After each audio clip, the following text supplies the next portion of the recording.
नमस्कार दोस्तों एड़ी का दर्द पैर की एक बहुत ही आम समस्या है और पीड़ित को आमतौर पर एड़ी के नीचे या फिर इसके पीछे दर्द होता है। कई मामलों में एड़ी का दर्द काफ़ी गंभीर और असहनीय हो सकता है, लेकिन ये आपके हेल्थ के लिए कोई खतरा पैदा नहीं करता है। एड़ी का दर्द आमतौर पर हल्का होता है और अपने आप ठीक हो जाता है। हालांकि कुछ मामलों में दर्द निरंतर और लंबे समय तक बना रह सकता है। मनुष्य के पैर में 26 हड्डियां होती है, जिनमें से एड़ी की हड्डी, जिसे कि हम कैल्केनियस कहते हैं, वो सबसे बड़ी हड्डी होती है। मानव की एड़ी की संरचना इस प्रकार की होती है कि वो आराम से शरीर के वजन को उठा सके। चलते या दौड़ते समय जब हमारी एड़ी जमीन से टकराती है तो ये पैर पर पड़ने वाले दबाव को सोख लेती है और हमें आगे की ओर बढ़ने में सक्षम बनाती है। विशेषज्ञों का कहना है कि शरीर के वजन से 1.25 गुना ज़्यादा चलने और 2.75 गुना ज़्यादा दौड़ने के कारण पैरों पर अधिक दबाव पड़ सकता है। इसके चलते एड़ी कमज़ोर हो जाती है और इसमें दर्द होने लगता है। अधिकांश मामलों में एड़ी के दर्द के लिए यांत्रिक कारण जिम्मेदार होते हैं।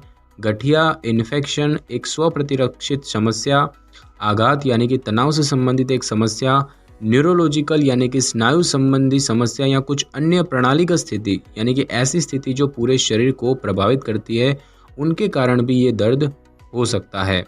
दोस्तों बात की जाए एड़ी में दर्द होने के संकेत और लक्षणों की, तो दोस्तों एड़ी का दर्द आमतौर पर धीरे धीरे शुरू होता है और ये दर्द बिना किसी चोट के यूं ही अपने आप शुरू हो जाता है। ये दर्द आमतौर पर पतले तले वाले जूते यानी कि फ्लैट शूज़ और चप्पल पहनने से शुरू होता है। ऐसे जूते पहनने से प्लांटर फेशिया, उसमें अत्यधिक खिंचाव आ सकता है, जिसके कारण वह हिस्सा सूज जाता है। दोस्तों प्लांटर फेशिया टिश्यूज़ की एक सपाट पट्टी होती है जो कि एड़ी की हड्डी को पैर के अंगूठे से जोड़ती है। ज़्यादातर मामलों में दर्द जो है वो पैर के नीचे एड़ी के सामने की ओर होता है। सुबह बिस्तर से उठने के बाद और दिन में काफ़ी समय तक आराम करने के तुरंत बाद लक्षण गंभीर हो जाते हैं। थोड़ा सा चलने फिरने के बाद लक्षणों में हल्का सुधार होता है। हालांकि दिन खत्म होने तक ये लक्षण फिर से बदतर हो सकते हैं। और बात की जाए कि आपको डॉक्टर को दिखाना कब जरूरी है, तो अगर आपको कुछ लक्षण अनुभव हो रहे हैं, जैसे कि एड़ी में दर्द के साथ साथ बुखार है, सामान्य रूप से चलने में असमर्थ होना, एड़ी के दर्द का 1 सप्ताह के बाद भी लगातार जारी रहना, पैर को पर्याप्त आराम देने के बाद भी एड़ी में दर्द होना, अपने पैर नीचे की ओर न मोड़ पाना, अपनी एड़ी को उठाकर खड़ा नहीं हो पाना यानी कि आप अपने पंजों पर खड़े नहीं हो सकते, या आपकी एड़ी के पास सूजन और गंभीर दर्द होना, या एड़ी में सुन्नता और झंझनाहट के साथ दर्द और बुखार होना। तो ऐसे लक्षण अगर आप अनुभव कर रहे हैं तो जितना जल्दी हो सके अपने डॉक्टर को दिखाएं। दोस्तों बात की जाए कि एड़ी में दर्द होने के क्या क्या कारण होते हैं, तो इसके कई सामान्य कारण हैं, जैसे कि मोच और मांस फटना। मोच और खिंचाव आमतौर पर शारीरिक गतिविधियों के कारण लगने वाली चोटें होती हैं। पीड़ित के साथ पेश आए हादसे के आधार पर ये चोटें मामूली या गंभीर भी हो सकती है। फ्रैक्चर की बात करें तो फ्रैक्चर में हड्डी टूट जाती है और आपातकालीन चिकित्सा की आवश्यकता होती है। आवश्यक देखभाल की ज़रूरत हो सकती है। बर्साइटिस की बात करें तो बर्सा द्रव से भरे हुए थैले होते हैं जो कि आपके जोड़ों में पाए जाते हैं और ये उन क्षेत्रों को घेरे रहते हैं जहां पर पेशियां, त्वचा और मांसपेशियों के उत्तक हड्डियों से जुड़ते हैं। बात की जाए स्पॉन्डिलाइटिस की, तो स्पॉन्डिलाइटिस गठिया का एक रूप है जो कि मुख्य रूप से आपकी रीढ़ को प्रभावित करता है और ये वर्टिब्री यानी कि कशेरुकाओं में गंभीर सूजन का कारण बन सकता है, जिसके परिणाम स्वरूप लंबे समय तक चलने वाला दर्द शुरू हो सकता है और अक्षमता हो सकती है। बात की जाए रिएक्टिव गठिया की, तो ये गठिया का एक प्रकार है और शरीर में होने वाले इन्फेक्शन से उत्पन्न होता है। बात की जाए प्लांटर फेशियाइटिस की, तो प्लांटर फेशियाइटिस तब होता है जब आपके पैरों पर बहुत अधिक दबाव पड़ने से प्लांटर फेशिया जो लिगामेंट है उनको नुकसान पहुंचता है। और प्लांटर फेशिया लिगामेंट ऐसे टिश्यूज़ होते हैं जो कि आपकी एड़ी की हड्डी को पंजों से जोड़ते हैं और इसके कारण एड़ी सख्त हो जाती है और उसमें दर्द होता है। उसके बाद बात की जाए अकाइलस टेंडिनाइटिस की, तो अकाइलस टेंडिनाइटिस में पिंडली की मांसपेशियों को एड़ी से जोड़ने वाली शिरा के क्षतिग्रस्त होने के कारण उसमें दर्द या फिर सूजन हो जाती है। और बात की जाए ऑस्टियोकोंड्रोसिस की, तो ऑस्टियोकोंड्रोसिस प्रत्यक्ष रूप से बच्चों और किशोरों की हड्डियों के विकास को प्रभावित करता है।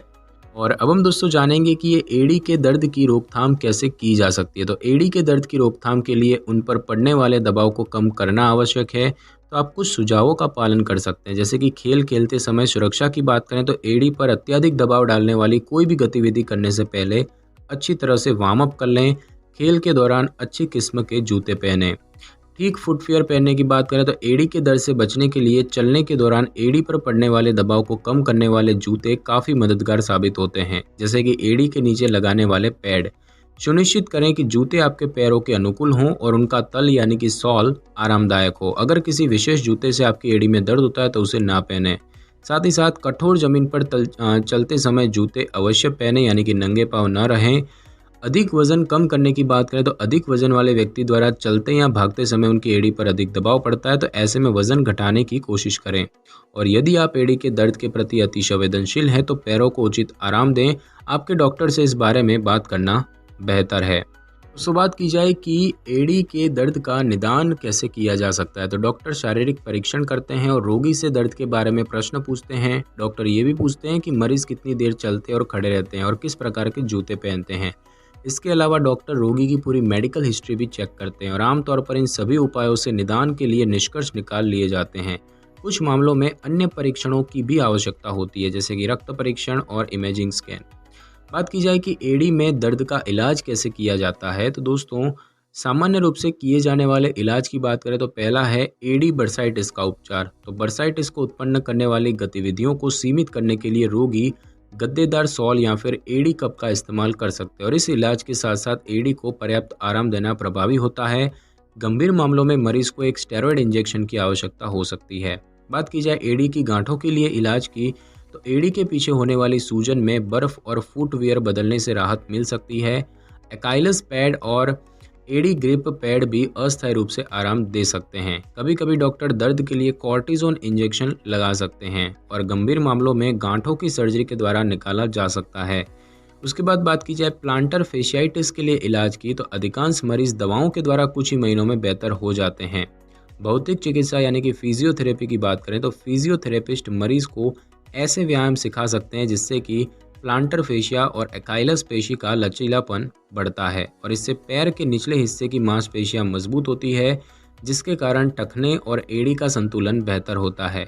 मरीज को एथलेटिक टैपिंग करना भी सिखाया जा सकता है, जो कि एक एथलेटिक गतिविधि के दौरान हड्डियों को स्थिर रखने के लिए त्वचा पर टैप लगाने की प्रक्रिया होती है और जिससे कि पैर के निचले हिस्से को अच्छा आधार मिलता है। दर्द कम करने वाली दवाओं की बात करें तो दर्द कम करने के लिए एनाल्जेसिक दवाओं का उपयोग किया जा सकता है और इस दवा की अधिक खुराक सूजन को भी कम कर सकती है। एनसेड जो है वो गैर मादक पदार्थ हैं, यानी कि बेहोशी उत्पन्न नहीं करते हैं और ये प्लांटर फेशियाइटिस से ग्रसित रोगियों को दर्द और सूजन में राहत दिला सकते हैं। कॉर्टिकोस्टेरॉइड दवा की बात करें तो कॉर्टिकोस्टेरॉइड का सुझाव आमतौर पर तब दिया जाता है जब एनसेड्स का कोई प्रभाव नहीं हो रहा हो।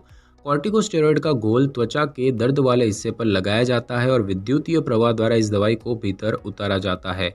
इसके अलावा इस दवा को इंजेक्शन के रूप में भी दिया जा सकता है और यहाँ पर ध्यान देने वाली बात यह है कि कई इंजेक्शन लगाने के चलते प्लांटर फेशिया कमज़ोर हो सकता है और इससे एड़ी की हड्डी के चारों तरफ स्थित वसा की मोटी परत के टूटने और संकुचित होने का जोखिम बढ़ सकता है।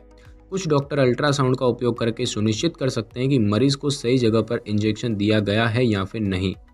साथ ही साथ रात को पट्टी लगाकर सोने की बात करें, जैसे कि स्प्लिंट कहते हैं, तो स्प्लिंट को पिंडली और पैर के लिए उचित माना जाता है। रोगी इसे सोते वक्त लगाता है और स्प्लिंट के कारण प्लांटर फेशिया और एकाइलस पेशी रात भर अपनी जगह पर स्थिर रहते हैं। उसके बाद दोस्तों बात की जाए ऑर्थोटिक्स की, तो पैर की समस्याओं को ठीक करने के लिए इनसोल्स और ऑर्थोटिक्स जो कि सहायक उपकरण होते हैं वो उपयोगी हो सकते हैं और साथ ही चिकित्सा के दौरान एड़ी के लिए आरामदायक और सुरक्षित होते हैं। Extra corporal shock wave therapy की बात करें तो इलाज को प्रभावशाली बनाने के लिए प्रभावित हिस्सों में ध्वनि तरंगें छोड़ी जाती है और इस प्रकार की चिकित्सा का परामर्श केवल उन पुराने मामलों के लिए दिया जाता है जो कि दवाओं से ठीक नहीं होते हैं। सर्जरी की बात करें तो इसमें प्लांटर फेशिया को एड़ी की हड्डी से अलग कर दिया जाता है और इस प्रक्रिया का सुझाव केवल तब दिया जाता है जब कोई और इलाज काम नहीं करता है और इस सर्जरी के बाद एड़ी के आर्च यानी कि एड़ी और पंजे के बीच का निचला भाग उसके कमज़ोर होने का जोखिम रहता है। घर पर की जाने वाली देखभाल की बात करें तो अगर स्थिति गंभीर नहीं है तो एड़ी के दर्द से छुटकारा पाने के लिए घर पर की जाने वाली देखभाल पर्याप्त है। जैसे कि बर्फ़ की बात करें तो लगभग 15 मिनट तक दर्द से प्रभावित हिस्से पर आइस पैक रखें। बर्फ़ को त्वचा के साथ सीधे संपर्क में न लाएं। ज़्यादा देर तक भागने या खड़े रहने या कठोर सतह पर चलने से बचें। एड़ियों पर दबाव डालने वाली गतिविधियां न करें, यानी कि आराम करें। पाँव को सहारा देने वाली वस्तुओं की बात करें तो आरामदायक चप्पलें और एड़ी के नीचे लगाए जाने वाले पैड दर्द के लक्षणों से राहत दिला सकते हैं। जूते की बात करें तो आरामदायक जूते पहनना बहुत महत्वपूर्ण है। एथलीटों को अभ्यास या प्रतिस्पर्धा के दौरान पहनने वाले जूतों का चुनाव सावधानी से करना चाहिए। खेल के दौरान पहने जाने वाले जूतों को निश्चित समय के बाद बदल देना चाहिए और इस बारे में अपने ट्रेनर से परामर्श लें। अगर घर पर की जाने वाली देखभाल से आपका दर्द कम नहीं होता है तो आप अपने डॉक्टर से संपर्क करें। वे आपकी शारीरिक जांच करेंगे और लक्षणों के बारे में पूछेंगे कि ये कब शुरू हुए। आपकी एड़ी के दर्द का कारण निर्धारित करने के लिए डॉक्टर एक्सरे भी कर सकते हैं और एक बार दर्द का कारण जान लेने के बाद डॉक्टर आपका उचित इलाज भी कर पाएंगे। दोस्तों, बात की जाए कि एड़ी में दर्द के कारण क्या क्या समस्याएं या जटिलताएं हो सकती हैं, तो दोस्तों एड़ी का दर्द आपको असक्षम बना सकता है और आपकी दैनिक गतिविधियों को प्रभावित कर सकता है और इससे आपकी चाल में बदलाव आ सकता है। तो ऐसे में आपके गिरने की संभावना बढ़ सकती है और इसके चलते अन्य चोटें लगने का खतरा भी बढ़ जाता है। तो दोस्तों, आज की इस वीडियो में बस इतना ही। अगर आपको मेरी ये वीडियो और जानकारी अच्छी लगी हो तो वीडियो को लाइक और शेयर कर दीजिए और कमेंट करना बिल्कुल भी ना भूलें। और अगर आप हमारी चैनल पे नए हैं तो चैनल को कर लें सब्सक्राइब और बेल आइकन के बटन को ज़रूर क्लिक कर लें ताकि मेरी नई वीडियो की नोटिफिकेशन सबसे पहले आपको मिल सके। Thanks for your time.